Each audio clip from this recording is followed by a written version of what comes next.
in, and Jin needs to convince us this is a next level. They actually have something they want to draft on blue side. They need to pick top lane and jungle. And where will C's go? We don't know much about his champion pool. Nocturne's gone. So much is removed here. We might actually roll back all the way to the first day of the season when it was a different Jin Green Wings jungler in Malrang popping off on, at the time, the debut of Xin Zhao. Looking for a blind pick. We saw some blind pick GP on patch 9.2 LPL, 9.5. It might be back with the GP buffs, but it's not going to be played today. I don't think it would have been smart to go GP because I don't think they reliably dive bot lane that well with the draft they'd already put together. They don't have the Lissandra Galio, for example, so they're just going to go for a blind, sorry, Aatrox jungle, I guess. So Aatrox blind top lane and Xin Zhao jungle almost certainly. So pretty generic 9.1 draft on the side of Jin and Afreeca. How do they answer it? Okay. We didn't even notice. Vladimir just left open the entire time. And they're going to just take Vladimir to try to overwhelm Team Comp-wise. Yeah, you know, in our first series, Sandbox versus Damwon, we saw Vlad heavily contested. And first picked, of course, it was different players, but Vlad very high tier nowadays. And it was so funny to see it left until the last pick. Almost felt like Afreeca forgot about it as well. They were like, oh, wait. Vlad's available. Why would we ever pick Aurelio when we can pick Vlad? And yeah, they're going to go ahead and do it. And you were correct for now, yes. As the 20-second mark is passed, the Vayne will be going in the bot lane. You can definitely lane Vayne into Ezreal. It's been a matchup as old as time. If you're one of the golden oldies out there and remember when Ezreal's Essence Flux W slowed attack speed, you would go Vayne into it, tumble around, and try to dodge that projectile. A lot of things to dodge, and Ezreal can just one-shot you as the game goes on. Of course, very, very squishy is the Vayne, but I think this might be a nameplate moment where, while Root has been good on Jin, it's still Root and not one of our god-tier Ezreal players like Deft. Aiming being bold, though. It's making about him a little bit here. Laning 2v2 Vayne is something that goes really well or really poorly, and we'll see which school of thought it is, as someone's got to win down the bottom of the ladder between Jin Green Wings and Afreeca Freaks. Excited to see another Vayne game. This time around, it feels more safe. And it feels like it makes a lot more sense. Keen gets onto a different type of carry as well. Can still do his own kind of late game carrying on the Vlad. We'll see if that does pan out, though, as we're going to jump into our final game of the night. Game 3, Jin versus Afreeca.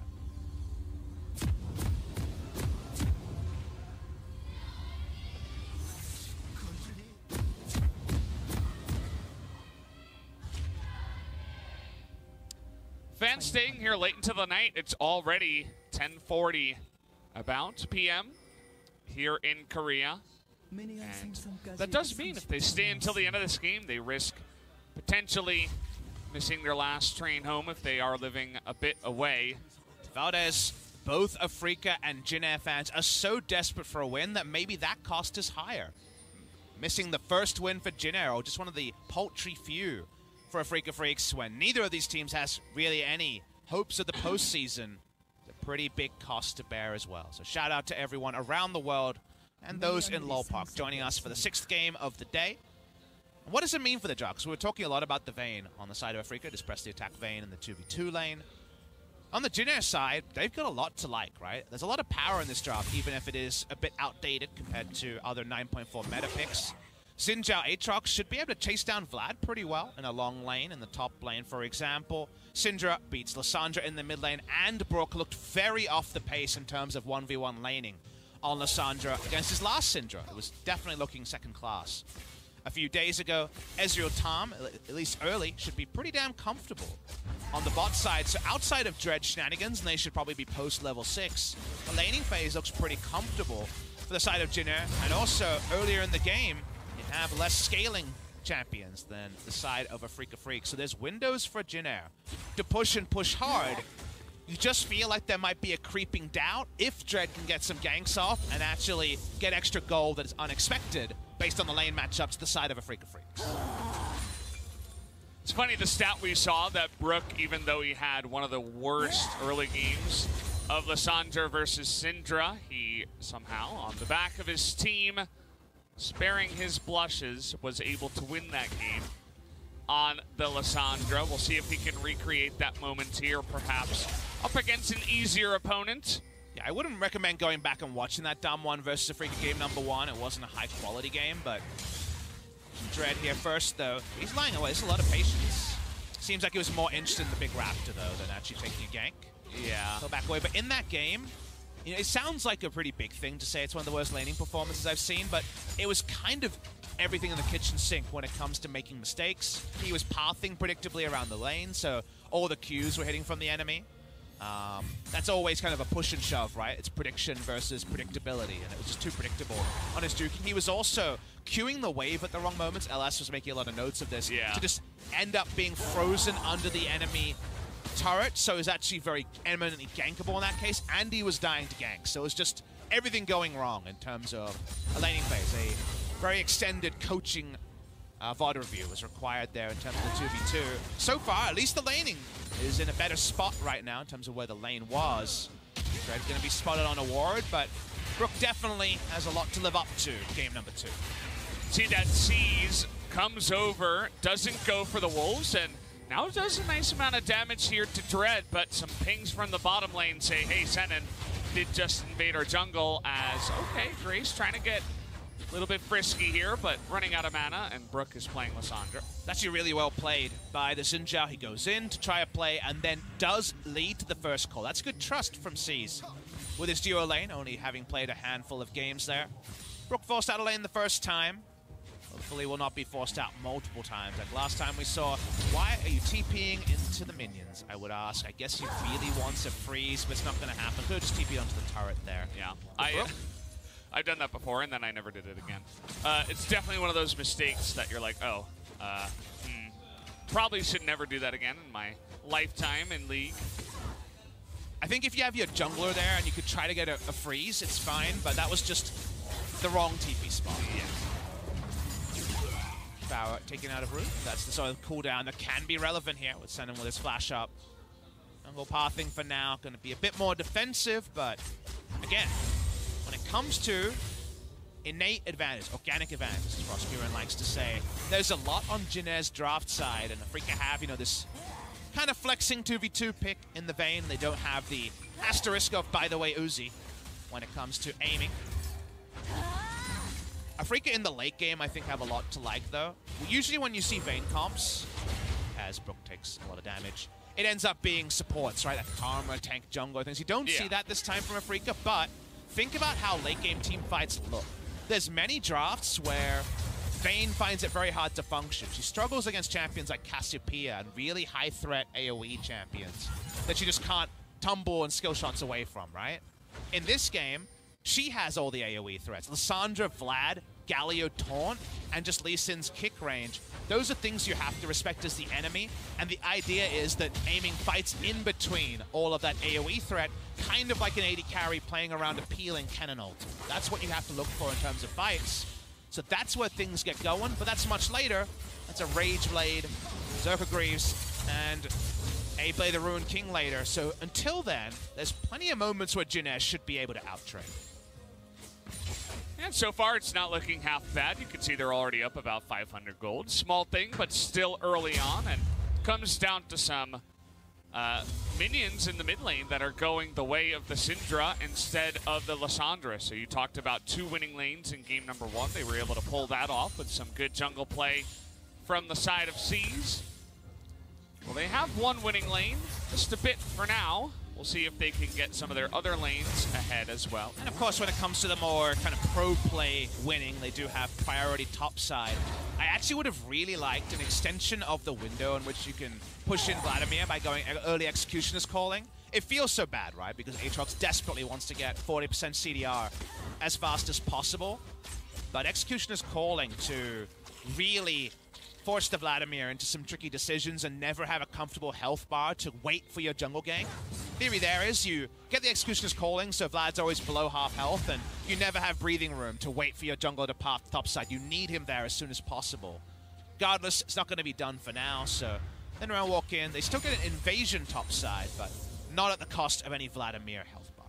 You can see what Afreeca does. They see the Aatrox going in. Dread checks the red, notices it's gone, so they know that his red is gone. But that sparks them to send their team over to the enemy red. However, and it means that Afrika's coming in here, but it looks like Jin Air know about this. We're coming in hot, Valdez. Yeah, we are. Dread could be taking a bit of damage, and he does, but it's not going to be enough as the Lee Sin is slippery, and he will get away with the stolen red buff. Okay, I think Jin Air and Afrika mostly made the right calls there. They're a little bit slower. They're not as razor sharp as a team like Griffin that really punished you in map rotations, but information was on both sides. None of it was ignored, like Soul randomly walking up for the death in game number 1.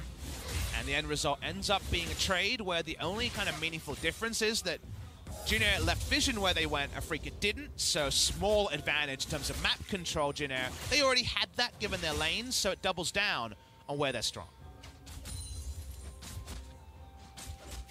Grace sitting on a kind of weird item build at the moment, didn't have enough to go into that lost chapter, so just picks up the Dark Seal and a Mana Crystal for a long time, has not backed now. Curious to see how much gold he has, as he's been sitting on this for a good 2-3 minutes. In a losing matchup. Oh, the stun though goes on alone. to Brook, and he has to ult himself. He might be going down here, but we're taking a look at the bottom side too. First Blood does go the way of Xin Zhao in the mid lane as he flashes on to Brook in the response, so nicely done by Jin Air to get ahead.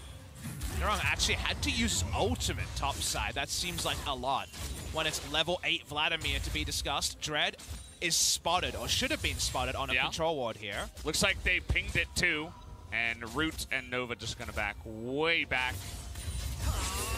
Definitely gave it away there, but that's safety first. Good call from Jin Air, because they actually came away with the kill, right? They got the kill in the mid lane. Able to get the kill onto Brook, who was too far up the lane. In spite of all of that, I was more focused on the bot side there, but Nova was able to cleanse flash away. But with his summoners down, with Syndra on a recall, there could just be an objective around the weak side of the map anyway. This is probably more than Afrika should have gotten, and Jin Air trying to punish them. As you can see, the Lissandra sitting in the mid lane for now, as C's and Grace are going to get there first, so 4-on-3 for now, but it doesn't look like they can close the distance, as another stun is going to land on the Brook, but this time it's not going to delay that E, so Brook will get away this time. Point I wanted to raise about the Sapphire Crystal, like you mentioned, was clearly on the way to the Lost Chapter is, it's actually relevant in this replay. It gives you access to more mana to keep harassing a winning lane. So in a losing lane, Sapphire Crystal doesn't do much. In a winning lane like this, where every Q was a danger of putting Brook into lethal range, the extra mana actually was relevant. He was owned by the end of the play, so with the mana, they pick up the kill. So playing towards items is good there. Now it's Lost Chapter and Sorcerer's Shoes, and more pain for Brook. Yeah, it's interesting, too, because I believe it is the same cost, the 350, the Dark Seal and the Sapphire Crystal, but instead of going double Dark Seal, you go for the Sapphire Crystal for the quicker Lost Chapter eventually, so. If you're fighting, and the battle stats and just the portfolio stats you get from the Dark Seals there, I think you go that way. But in this case, when it was kind of Brook grinning and bearing it, and Grace being the only aggressor, I actually like the Sapphire Crystal choice, because you don't need the kind of random sampler that the Dark Seal provides. Makes sense. Good decision overall. Glad we were able to cover that as well, as Grace looked good in game 1, and I suppose struggled a little bit more in game number 2, but once again gets a winning matchup and is having a much better time. Just feels like we already know how this game ends. Keen gets too big on the Vladimir and takes it over. Hey, don't spoil it. We're only 10 minutes in. It was the Caulfield's Warhammer into the Longsword first buy, and no Executioner's Calling on the second back either. Went just full Kindle Gem. I don't think more cooldown reduction helps this lane state enough against the Vlad, who's now got his own bevy of CDR on the side of Afrika Freaks. It's my preview there, so I don't want to be spoiling Valdez, but it's not inspired with confidence they can turn these items into the Vladimir, getting anything other than CS for CS. Well, I mean, I would agree, but after game 1, I suppose we should give them a little bit more of the benefit of the doubt, as they've proven, at least today, against Afrika, they can show a little bit more than what we were expecting. Perhaps they can take advantage somehow here in the early game of this one to come back. So far, they are 1,500 ahead. just have to keep that Vlad in check, as you were mentioning. And if you make no mistakes, the problems with this drop never come up. You never get to the ultra late game without a Baron. The Syndra never has to awkwardly, defensively go to a side lane and just not be able to match Lissandra Vlad and get AoE'd or womboed down. From ahead, the Jin Air drop holds a lot of values. There still is things here, but unfortunately, where there is opportunity for the best teams, we see warning signs for a Jin Air team who have just been unable to capitalize more reliably than not. Warrior and Chance are out there. Grace is still super far up. Oh, he's trying for that one, was Dread. Senin, okay, hello? Senin. I guess he also... Keyboard issue. Yeah, I guess he also, like the LoL gods who gave us the nice Drake spawns, is a big fan of perhaps Jin Air winning the first series they've had it. If you guys are wondering, no team has ever gone 0-18. I believe the worst is 2-16. Kongdu Monster did this as recently as last year. Oh, you're talking about sets. Yes, right? sets. Okay. Best of threes. I think Spenu won 2. That was the only one. It could have been 1-17, but I believe 2-16 is the worst ever. So 0-18 has definitely never happened. Dread waiting again is going to show himself. They really want to get on top of Flash Root. And the Devour's there, just barely on time. Nova has to flash for that one. Linderong is going to get Hemoplagued, does World End himself to stay alive and clear out this wave as Keen's dominance in the lane continues. And this is the only part that's askew. You know when you get the picture and they ask you what's wrong in this picture, what's off? You know, it's sometimes something really big if you're a young kid. It's something a little bit more technical if you're older. The thing that's off is that Keen is the one who's the aggressor in topside. He's the one who's threatening. And speaking of threat, Lissandra's coming. Here she comes, but Root is able to get into safety. You can see a TP comes in, and Nova's going to be okay. They turn onto Brook here. Dread also taking a bunch of damage. Senin as well, gonna be denied that dash, and here comes Keen in a bit of trouble, has to flash himself, but the flash forward, they want to get that burst damage onto the Vladimir, and they will. 3 kills will go the way of Jin Air. It is all lined up for Jin Air. Too late. Afrika realized they had to get out. They were too overextended. Brook's going to die eventually on the back end. He's trying to explore new parts of the map. You don't need to do that. It's not civilization. He's looking for a new exploration unit as he's going to go down too. That makes it 4 more kills to Jin Air. And now they've got a 3,500 gold lead at 15 minutes. All right, we definitely went from the advanced technique, what is wrong with this picture, to the much clearer, child-friendly version of this dive. They try to dive Nova, and then they realize, wait, we're out of extension, and aiming is tanking turret. We have no more threat on carries anymore. We're under the enemy turret without vision, and we're going to be flanked by Syndra, of all people, who doesn't have a TP in order to respond to this. They cut off the members. Aiming gets to see you later on the back end, but everyone else dies. The donations are a bit too genuine on the side of Afrika, I would say. They're being very generous in this early game, and yet, it's not all over yet. They're trying to outnumber and take Rift Herald. This might be a freebie to Afrika Freaks. And it looks like it will be, as aiming's there, but Root is not. That means that up a man, Afrika will be able to take this Rift Herald away. And with no plates down on the bottom side, the best that Root could try to do is put some pressure onto this turret, but is not going to be able to because Keen is here. So nice little win for Afrika to catch up. And right now, if you pause it and say who wins, purely based on where the items are at, it's huge, huge lead for Jin Air because they got their earlier spikes faster. The items take longer on Afrika's side. They need 40,000 gold to get going, and exactly, things are coming together. You're pointing to the Executioner's coin, but it's so late it doesn't matter as much. But like he finally got it. 2-item Ezreal's there compared to 1-item Vayne. Syndra has the 1-item Power Spike earlier than Lissandra. The Xin Zhao is going to have Sterix Gauge pretty soon, right? He's pretty strong. He's battle ready. So right now, there's just no way for Keen and aiming to match item timings at a pretty paltry amount of team gold, 24,000 gold. They need 40,000. They need at least 35,000. And if they continue to kind of walk into machine guns like they did on that inner turret dive, Jin Air could run away with this game. So if we're purely being about where the champions are at, Jin Air are even more ahead than the 3,500 gold shows. It definitely was a bit of a donation by Afrika. I don't want to take away anything from that, but I like that Jin they play around the Tristana kind of lane in the bottom side. They gank early for it. They get root ahead and make that work. And then once again in Game 3, they return to a similar kind of idea where they play around, you know, the Ezreal with the Tahm Kench. They draft that super early to try to get root into another decent lane. Definitely helps out against Afreeca, who's trying to dive by all standards, doesn't matter when or where. Rift Herald's being employed just to get a turret trade.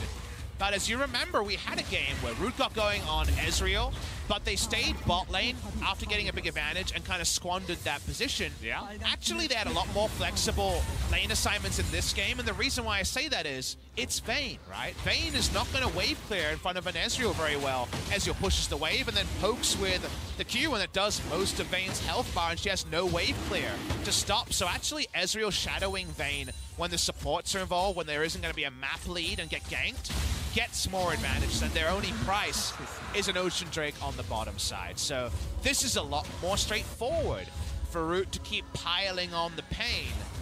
Right now, at least, there's nothing to wag your finger at when it comes to Jin Air Green Wings in game number 3. And it did feel like that we were not going to have a team go 0-18, right? It just feels so improbable. No matter, you know, where that team comes from or what level the players are at, it's just so hard to actually do that. And we were expecting one of these lower half teams to be the one to go down to Jin Air.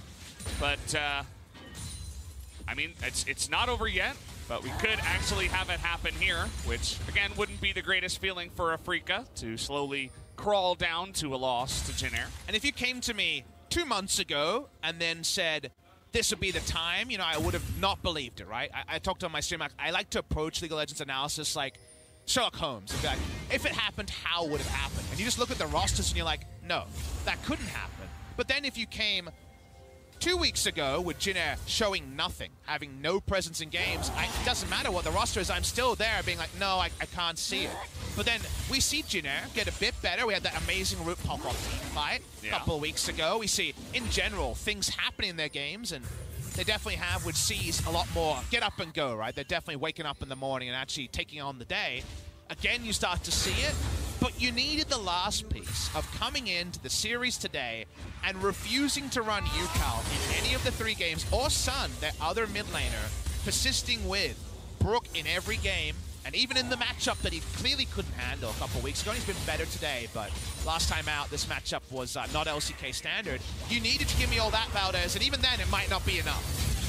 Well, Nova will be the sacrifice here, as he's actually really fast. Did he have Ghost there? It's possible, I guess. I suppose so, as he does not have a cleanse, at least.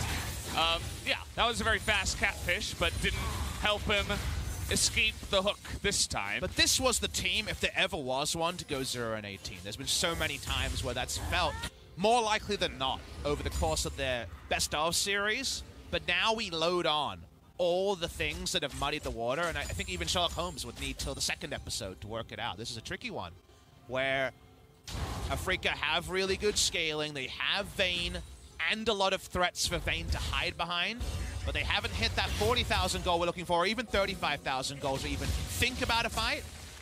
But if Jin Air don't find anything more, remember, they've been in 5 kills for a while now. There's still light at the end of the tunnel for Afreeca Freaks. There is. We'll see what they can do here, as you were mentioning kind of the spoilers of Game 3 and what it could have been if Akeen just got super fed on the flat and no mistakes were made. As speaking of mistakes, Dread with a very clean play here up against Nova. Nova went up to flash. Ward as his AD carry was being a bit too overextending with harassing, so it's actually a pretty understandable spot to die. I believe that is, yeah, it's Ghost. So he had Ghost on his spellbook there. That Ghost wasn't very useful against the kick from the Lee Sin, I should be mentioning. So kind of fell into lap of Afreeca, and they gleefully accept a way to delay the game and get some more global gold onto the team. Hey, you get it killed onto aiming as well. Get him 300 gold and say, hey, here you go. A little bit quicker onto your next item. See when he actually does get there. Root And the rest of them trying to get more aggressive as aiming. Grace pulls it off, and the TP's going to come in. Brook, you're going to get knocked up, and down you should go. Is going to ult himself first, does flash away, and somehow finds a way to get out of there. Jin Air not able to time it to break that one, as it will be the flash and the TP, though, blown away from Brook as well. But not his life. That looked like it would be a second kill, maybe even a Baron start from Jin Air. Still, Brook needs to fully recall. They are not going to be able to keep this inner turret rolling. Big moment for Jin Air. The yes-no question of where is the burst range for a Syndra is always what you're paying attention to in competitive. Down goes the Lee Sin, and I was actually about to pose a question of, okay, you're going to have your Rage Blade soon as the Vayne. Is this a QSS or a stopwatch game? I wonder for the Vayne. You need the defensive item next, and after that moment, maybe stopwatch is the go. Yeah, I mean, you could avoid a lot of the spears if it does come down to it with the stopwatch. But you got to be careful as well to avoid that kind of play. It's under turret, and he still gets hit with a max range stun. Very well played by Grace. Yeah, Amy explodes. Rest in peace, the Vayne. Means that he doesn't get to farm up the last bit of gold. No doubt he's sitting on gold because you never want to actually buy the amp tome. It doesn't provide anything. You don't want to clog your inventory. Brook pushes on the top side slowly, but the slowly part is relevant. They're going to lose a Drake, and also will need to reset on the map. And now Abyssal Voyage. That seems just defensive. Okay, we get the full information. It's the defensive Abyssal Voyage. I think chasing there would have been foolhardy when they don't have vision in the area. Yeah, could have been a Jin Air moment if they said, hey, you know, he doesn't have flash, maybe we can do it, but may have been able to bait themselves in there. Either way, they just get a bunch of farm, and now we've got this super fed Syndra alongside of an Ezreal that picked up an Archangel staff, and you begin to wonder, Jin Air from this far ahead, can they close it? You know, we always have to be skeptical because of what we have seen in the past, but this looks like a fantastic moment for them right now, as long as they can avoid Vlad with 3-4 items and win a couple of these team fights up next. But they're messy, Valdez. Of course, they don't have a lot of experience in trying to close out games where you have to overextend, and things like this happen. C's already has been caught, and Keen's flank. It seemed likely. We know it's coming. Grace gets the stopwatch out of Dread, but it looks like C's might be in some trouble. Keen still at full health, trying to zone them away. Good taunt there by the side of Senin, trying to get in, and Keen is going 1v4 right now. He's going to be punished for it, and now Senin might be in a ton of trouble too. Tries to taunt up Linderang. Oh, another max range stun from the side of Grace means that Jin Air is going to win this fight for now. Brook now is going on in. It's going to be burst to smithereens by the side of Grace, who picks up another kill. They're able to pick up the kills here. That's 3 for 0. 3 for 1, I should say, on the side of Jin. They don't have the smite, but they want more kills. They're coming on in. Nova's super tanky, and Grace and Ezreal here, Root, just do insane amounts of damage. Tahm Kench can just tank it up for days, and they don't care. And they're even pushing him at the same time. They got to fight earlier before that 40,000 gold was in, and just like we outlined, it worked out. Dread's trying to waste time to allow the rest of his members to respawn, but that's the most he's going to do. He goes down, targeted E there, over the wall. But with the smite being dead and Unsealed Spellbook smite not available for Tahm Kench, they don't lose the maximum. The Baron might have actually been a game ender with the fact that Vayne doesn't offer that wave clear against Baron buff minions. We watch the replay here, and C's just takes less damage at the start. Keen already has looked for the flank, and this is where you feel the creeping down.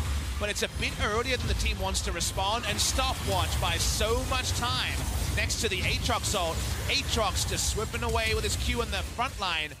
Can't be matched. Keen doesn't have the items yet to be Malphite, Orianna, and a single champion like we talk about with the Vladimir, and does die at the end of the play.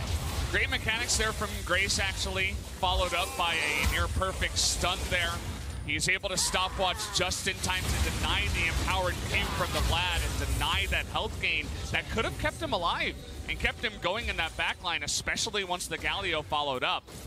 So this guy stepping up today. I mean, we haven't been impressed by him so far before, but certainly looks like a much better mid laner today. And don't get us wrong, that is definitely more than a body blow for Afreeca. There definitely is some tips of blood coming out there. Are they mortally wounded? Your thought is no. You feel like it's not done yet. They still have Vladimir with a death cap, 2 items on the Vayne. You can definitely mess up your target priority, and Vlad and Vayne can take it over. But it is close to being mortally wounded. This is a pretty big advantage. Only a Baron buff could be kind of bigger outside just a team wipe. Well, Zenon, you are not allowed to stand near the Ezreal. And the Syndra, he's going to go down. Nice snipe here from Root. That means that it is going to be 5v4. Now, where do Jin Air go from here? They have a massive lead, 9,000 gold. Now they're up a member. Do they go to Baron, or do they just continue pushing with all of their poke in this comp? The comms are off. Usually it's said where that ult is going. It was very predictable, and he jukes into it. Jin Air walk up. They don't want to make it about a Baron. They just walk up with their siege, and what is a Vayne to do against a siege like this? Can't do anything, especially when you don't have that follow-up engage from the Galio to make room. As Brook just threatening it here with Galio just about to spawn. It looks like Jin Air, though, not going to overstay. Another good moment for Jin Air. They don't overstay, and the window to overstay against Galio ult is actually a lot more aggressive, right? Galio can get back really fast. Still, we're seeing some aggression. A World Ender does come in, though. He is going to survive.